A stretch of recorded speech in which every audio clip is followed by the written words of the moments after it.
నేను ఇక్కడ రావడం తెలంగాణ రైజింగ్ అనే డాక్యుమెంట్ వాళ్ళు తయారు చేస్తుంది. దానికి నేను చదివాను కూడా, చాలా చాలా అద్భుతంగా ఉంది.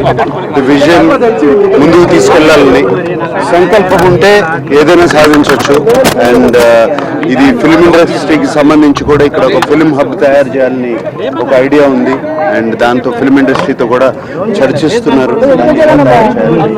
అండ్ ఒక international film hub, just not Indian ఈ మాట వింటుంటే చాలా సంతోషంగా ఉంది. అజయ్ దేవగన్ లాంటి వాళ్ళు ఫిల్మ్ ఇక్కడ ఫిల్మ్ సిటీ నిర్వహించాలనేటువంటి ఆలోచన చేస్తా ఉన్నారు. వాటికి సంబంధించి ఏం చెప్తున్నారు? చాలా సంతోషం అండి. అందరూ వస్తే, అందరూ కలిసి పనిచేస్తే చాలా చాలా ఇంటర్నేషనల్ వాళ్ళకున్న కాంటాక్ట్స్ తో, మనకున్న కాంటాక్ట్స్ తో అందరూ కలిసి చేయొచ్చు ఆల్రెడీ. అండ్ అన్నపూర్ణ కూడా మేము ఆల్రెడీ 50 years నుంచి తెలంగాణలో అది దాన్ని కూడా తీసుకొస్తాం ఇక్కడికి. రేవంత్ రెడ్డి చెప్తా ఉన్నారు వెదర్ పరంగా కానీ ఇంకా అన్ని రకాలుగా కూడా తెలంగాణ అనుకూలం అని చెప్తా ఉన్నారు కదా, మీరేం చెప్తారు దానికి? వెదర్ అనేది ఇది one of the best weathers in the country. ఇది అందరికీ తెలిసిందే, చాలా మంచి వెదర్.